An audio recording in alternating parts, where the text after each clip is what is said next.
Friends, my self Krishna Lohan और स्वागत करती हूँ मैं आपका अपने चैनल पर।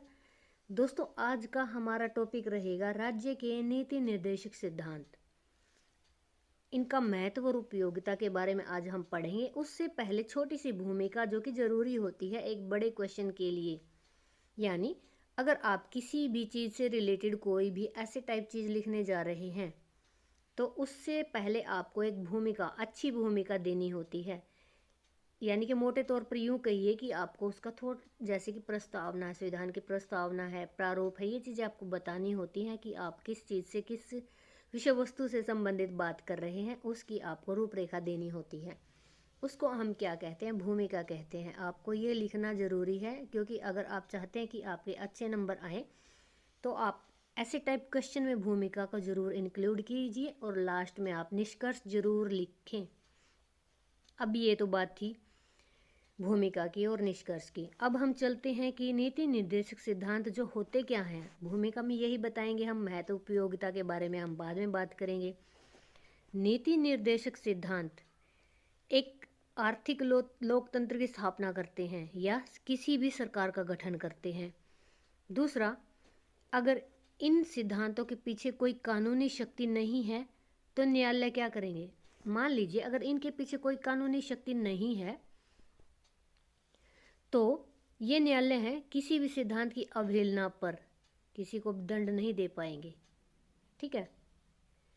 अब दूसरी बात ये आ जाती है कि इनके ऊपर न्यायालय का अधिकार होने का क्या मतलब है। ये मैं आपको बिल्कुल क्लियर कट बता देती हूँ।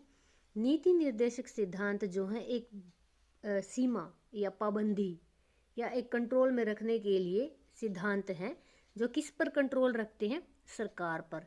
स्थिर सरकार, यानी कि सरकार को स्टेबल किया जाता है। उनके द्वारा जो कानून निर्माण किए जाते हैं वो जनता के हित में है या नहीं है, वो काम भी किसकी अकॉर्डिंग किए जाते हैं? नीति निर्देशक सिद्धांतों के अकॉर्डिंग किए जाते हैं। अब रही बात ये, आप समझ गए हो नीति निर्देशक सिद्धांत क्या होते हैं। नीति निर्देशक सिद्धांत जो है मानवीय, आर्थिक, सामाजिक अधिकारों का लेखा जोखा बोल सकते हो या उसका चार्टर बोल सकते हो। ठीक है, ये यहाँ तक क्लियर हो गया है। यानी किसी भी सिद्धांत की अवहेलना करने पर जो दंड मिलता है, किसके द्वारा? न्यायालय के द्वारा। वो किस में शामिल है? राज्य के नीति निर्देशक सिद्धांतों में। ठीक है। अब भूमिका के बाद हम चलते हैं कि इन सिद्धांतों की अपनी उपयोगिताएं हैं जिनका वर्णन अग्रलिखित है। ठीक है, अब चलिए हम उनके बारे में समझते हैं। चलिए अब डिटेल में समझते हैं नीति निर्देशक सिद्धांत जो है। देखिए, मैं निदेशक यहाँ बार बार बोल रही हूँ, निदेशक और निर्देशक में फ़र्क होता है। निर्देशक क्या होते हैं, ये यहाँ पे गलत लिखा हुआ है। निर्देशक वो होते हैं जो निर्देश देने वाले होते हैं, और निदेशक का मतलब ये होता है कि इसमें जो गाइडलाइन होती है, एक तरह से जो कानून होते हैं वो है। तो आप यहाँ पे निदेशक लिखेंगे तो ज़्यादा बेटर रहेगा। चलिए अब हम बात करते हैं इसके पॉइंट्स की। उपयोगिताओं के बारे में बात चल रही थी। सरकार के लिए निर्देश देने वाले होते हैं, यानी कि सरकार का मार्गदर्शन करते हैं। अब कहाँ करते हैं? किस अनुच्छेद के? अनुच्छेद 37 के अकॉर्डिंग करते हैं। क्या करते हैं? शासन के सर्वोच्च आदेश को घोषित करते हैं। जैसे सरकार का प्रमुख कर्तव्य है कि वो नीति निर्माण करते समय इनका ध्यान रखे और इनको यथासंभव लागू भी करे। कौन करे? सरकार। सरकार के लिए नीति निर्देशक सिद्धांत का यही काम है, पहला। फिर है सिद्धांतों के पीछे दंड का विधान है। यानी अगर इनकी आलोचना की जाए कि इन सिद्धांतों के पीछे किसी भी प्रकार का दंड का विधान नहीं है तो ये निराधार है। क्योंकि मैं आपको बता देती हूँ, यहाँ लिखा हुआ आपकी पुस्तक में अनुच्छेद 31C के अनुसार अगर लागू करवाने में यदि कोई कानून बनाया जाता है और इस आधार पर अवैध घोषित नहीं किया जाता तो वो क्या है? मूल अधिकारों के विरुद्ध है। ये चीज़ में मेन आप लिख सकते हो। अब दूसरी बात आती है कि जितने भी निर्वाचित संस्था से सदस्य होते हैं वे इन सिद्धांतों को अमल में लाने का प्रयत्न करेंगे। अगर वो नहीं करेंगे तो अगली बार हम उनको वोट नहीं देंगे। ठीक है, यानी हम उनको दंड देंगे। ये आप क्वेश्चन याद कर सकते हो यहाँ से पॉइंट को। फिर है कल्याणकारी राज्य की घोषणा करते हैं नीति निर्देशक सिद्धांत। किसके अकॉर्डिंग? संविधान के 38 और 39 अनुच्छेद के द्वारा। कि यह एकदम से स्पष्ट होता है कि अनुच्छेद 38 के अनुसार राज्य जन कल्याण के लिए ऐसी सामाजिक व्यवस्था की स्थापना की जाए जिससे राष्ट्रीय जीवन की सभी संस्थाओं का बहुमुखी आर्थिक, सामाजिक, राजनीतिक और सांस्कृतिक विकास हो। और अनुच्छेद 39 भी 38 को सहमति देता है कि विभिन्न जन कल्याण कार्यों का वर्णन इसमें है जो कि राज्य को करने हैं। इसलिए कल्याणकारी राज्य की घोषणा करते हैं। कौन करते हैं? राज्य के नीति निर्देशक सिद्धांत। अब चलिए इसका नेक्स्ट पॉइंट करते हैं। न्यायालयों द्वारा मान्यता भी मिली हुई है इसको। संविधान का महत्वपूर्ण हिस्सा होने के कारण न्यायालयों का कर्तव्य है कि इन सिद्धांतों की रक्षा करे। जैसे इसमें एग्जाम्पल भी दे रखा है, आप चाहो तो इसमें लिख सकते हो कि एक प्रसिद्ध मुकदमे बिहार सरकार बनाम कामेश्वर में उच्चतम न्यायालय ने बिहार जमींदार उन्मूलन कानून को इस आधार पर वैध ठहराया था कि उसके द्वारा संपत्ति का विकेंद्रीयकरण होगा, यानी देश के भौतिक साधनों का अधिक से अधिक लोगों के हित में प्रयोग करना। आप इसको यहाँ तक कर सकते हो। आपको ये ज़रूरी नहीं है कि आप ये पूरा का पूरा डिफाइन करो। आप बोल सकते हो बिहार सरकार के द्वारा उच्चतम न्यायालय ने जमीन उन्मूलन कानून के लिए इसको अवैध ठहराया था कि संपत्ति का जो विकेंद्रीयकरण है, यानी देश के भौतिक साधनों का अधिक से अधिक क्या करना है, लोगों के हित में उपयोग होना चाहिए। फिर आती है बात सरकार की नीतियों में स्थायित्व लाता है नीति निर्देशक सिद्धांत। कैसे? लोकतंत्र विशेषकर क्या होता है? संसदीय लोकतंत्र होता है, जो समय समय पर कई बहुत सरकार जो है बदलती रहती हैं। मान लीजिए सरकार समय समय पर और जल्दी जल्दी बदलती रहती हैं। ऐसी सरकार की नीतियों में ये क्या लाता है? ठहराव लाता है और अस्थिरता का डर तो बना ही रहता है। अब इस सिद्धांत के अनुसार इसको आदर्श मानकर सरकारें चाहे किसी भी दल की हों, सरकारें जो हैं किसी भी दल की हों, नीति का निर्माण करती हैं और एक समान आदर्शों पर बनी नीतियों में ही सरकार बदलने से कुछ परिवर्तन किए जाते हैं। और एक समान नीतियाँ कौन लागू करता है? नीति निर्देशक सिद्धांत। आप इसको इतना भी याद रख सकते हो।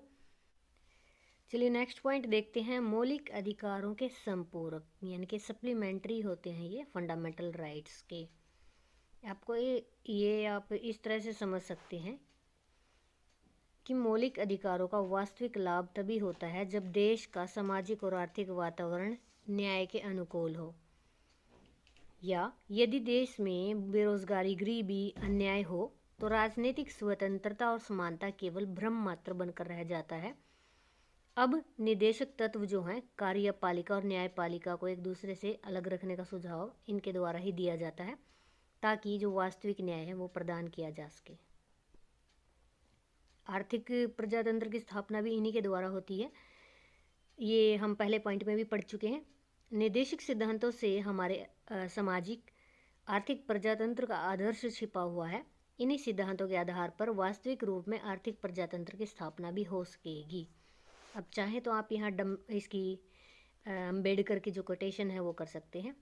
संविधान का उद्देश्य केवल राजनीतिक क्षेत्र में प्रजातंत्र की स्थापना करना नहीं है, बल्कि कल्याणकारी राज्य को बढ़ावा देना है। आप ये भी कर सकते हैं। फिर है सरकार की सफलताओं को मापने का मापदंड। निदेशक सिद्धांतों का एक महत्वपूर्ण लाभ यह है कि भारतीय लोगों के पास अपनी सरकार की सफलता मापने का मापदंड होता है। इसके द्वारा ही जो जनता है उसको ये अधिकार प्राप्त होता है कि वो जो अपने नेता को चुनाव कर सकते हैं अपने वो। नेक्स्ट है इसमें नैतिक आदर्श। राज्य के नीति निर्देशक सिद्धांत आदर्श हैं। विश्व में प्रत्येक राज्य के समक्ष महान आदर्श होने चाहिए जिसकी पूर्ति सरकारें करें। अच्छाई का विश्व के करोड़ों लोगों के जीवन पर प्रभाव पड़ता है और यह एक अटल सच्चाई है कि निर्देशक सिद्धांत हमारे संघ और राज्यों के लिए मार्गदर्शक हैं। ठीक है, अब करते हैं इसका शैक्षिक महत्व। शैक्षिक महत्व में है ये सिद्धांत आने वाली पीढ़ियों के युवकों के विचारों में इस बात को दृढ़ करते हैं कि ये राजनीतिक व्यवस्था और गतिशील आर्थिक प्रणाली के लिए महत्वपूर्ण होते हैं। आप इसको डॉक्टर पायली है जो, इसकी कोटेशन भी लिख सकते हैं शैक्षिक महत्व में। फिर है आगे इसी में है, आधुनिक युग में विश्व में हाँ दो विचारधाराएं हैं, पहली साम्यवादी है, दूसरी क्या है, पूंजीवादी है। ये आप 12th में भी था सेम चैप्टर ऐसा ही, यानी कि साम्यवादी और पूंजीवादी दो विचारधाराएं थी, जिसमें आर्थिक शोषण के कारण आर्थिक सुरक्षा का हनन होता है। भारतीय संविधान बनाने वालों ने निर्देशक सिद्धांतों के माध्यम से इन दोनों विचारधाराओं के बीच का मार्ग अपनाया है, यानी कि ना तो पूरे ही विश्व में किसी भी विचारधारा को साम्यवादी होने दिया है, ना ही उन्होंने पूंजीवादी होने दिया है, यानी जनता के हित में उन्होंने एक बीच का मार्ग अपनाया है। ठीक है, चलिए बात करते हैं 12 पॉइंट की। सरकार की विभिन्न इकाइयों के सहयोग पर बल। इन सभी इकाइयों से यह आशा की गई है कि वे इन सिद्धांतों को लागू करने का प्रयास करेंगे। भारत की एक ऐसी आर्थिक व्यवस्था स्थापित करनी है जिसमें व्यक्ति द्वारा शोषण समाप्त हो जाए। इसलिए संघ की सभी इकाइयों को सहयोग करके निश्चित रूप से इकट्ठा करने का प्रयत्न करेंगे। संघ की इकाइयाँ कौन सी होती हैं, जैसे कि संघ तो केंद्र हो गया और उसकी इकाइयाँ हैं राज्य। फिर है संवैधानिक पवित्रता। निर्देशक सिद्धांत उसी प्रकार पवित्र हैं जिस प्रकार संविधान के अन्य अनुच्छेद। अब यह कहना भी गलत नहीं होगा कि न्यायालय की शक्ति के अभाव में ये अपनी पवित्रता को खो देंगे। अब सूर्यपाल सिंह बनाम उत्तर प्रदेश सरकार ने न्यायालय से कहा कि यदि कोई कानून शासन के आधारभूत सिद्धांतों को निर्देशक तत्वों के लिए विरोध करता है तो उसको अवैध घोषित कर दिया जाए।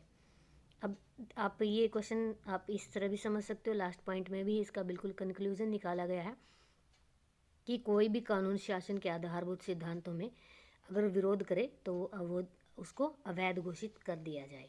यानी कुल मिलाकर बात यही है कि जितने भी कानून होते हैं, जो भी सरकार है हमारी, उन सब के ऊपर जो नीति निर्देशक सिद्धांत है वो क्या काम करते हैं, उस पर नियंत्रण का काम करते हैं, यानी कि कंट्रोल किसका है, मेनली नीति निर्देशक सिद्धांतों का। ठीक है दोस्तों।